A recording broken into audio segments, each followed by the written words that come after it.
In certain temples across India, devotees do not bring offerings of flowers or milk.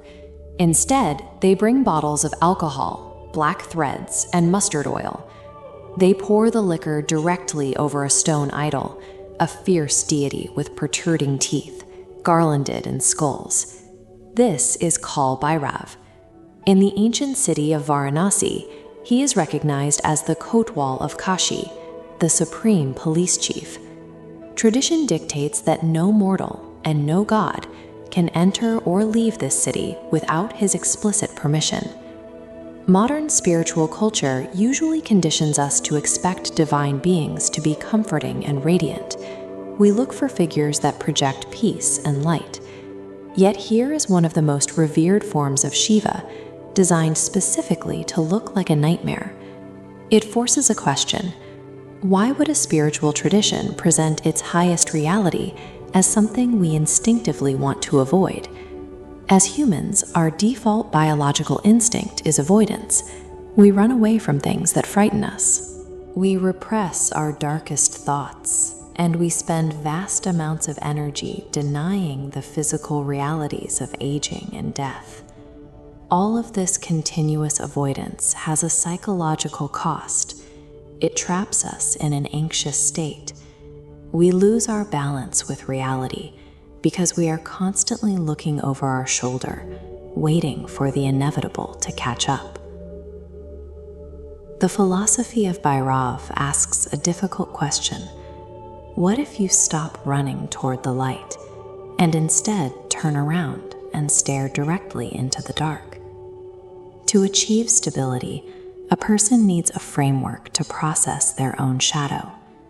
Kaal Bhairav acts as the physical embodiment of that framework. The mythology surrounding Bhairav begins with a cosmic dispute. The creator god Brahma and the preserver god Vishnu argued over who was superior. As Brahma's arrogance grew, it manifested physically as a fifth head. Shiva manifested Kaal Bhairav to reach out and sever that fifth head. Look at the head in his hand.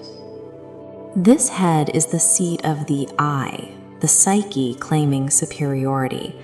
Severing it physically represents terminating that specific delusion. The name Kayal translates to time. This diagram shows time as a linear axis, intersecting human lifespans, wealth, and status. It acts as an equalizer that no ego can bribe or pause. In traditional iconography, Bhairav is always accompanied by a black dog. The dog symbolizes a state of hyper-alert vigilance, a constant awareness of the ticking clock. Disrespecting time destroys human potential, but staying strictly vigilant and aligning your actions with the reality of the clock brings a sense of balance. The practical application of this philosophy is rooted in Tantra. While popular culture often confuses the word with taboo rituals, the Sanskrit word itself translates to the expansion of consciousness. This brings us to an ancient text called the Vigyan Bhairav Tantra.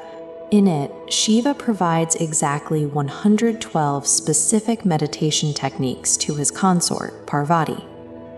These 112 methods provide a systematic map of human awareness. They strip away religious dogma, focusing on the physics of breath, the stillness between two thoughts, and the mechanics of sensory perception. The methodology is literal. One technique states that to face the reality of death, a practitioner must go to the Manikarnika cremation ghats and meditate among the burning pyres. To confront the fear of the dark, you do not turn on a light. You sit in a pitch-black room and immerse your consciousness entirely within the absence of light. The mechanism here is straightforward. You do not destroy fear by avoiding it. You destroy fear by accepting it entirely, sitting with it until it loses its power over your nervous system. Kaal Bhairav represents an internal dimension of consciousness. He is the point of stillness that remains when the cycle of time is viewed from the outside. The physical rituals associated with him, offering alcohol, wearing black threads, act as tangible reminders to acknowledge the inevitable and often ignored aspects of life. When a person stops running from their own darkness, something shifts. By facing the darkness head-on, you strip it of its authority. It can no longer dictate your behavior. The target of this confrontation is a state called abhaya. This is a form of fearlessness, where the external world no longer has the power to disturb the internal center. Cultivating a forced positivity will crack under pressure. Spiritual resilience is built by stepping directly into the things that terrify us and realizing they no longer have a hold on our awareness.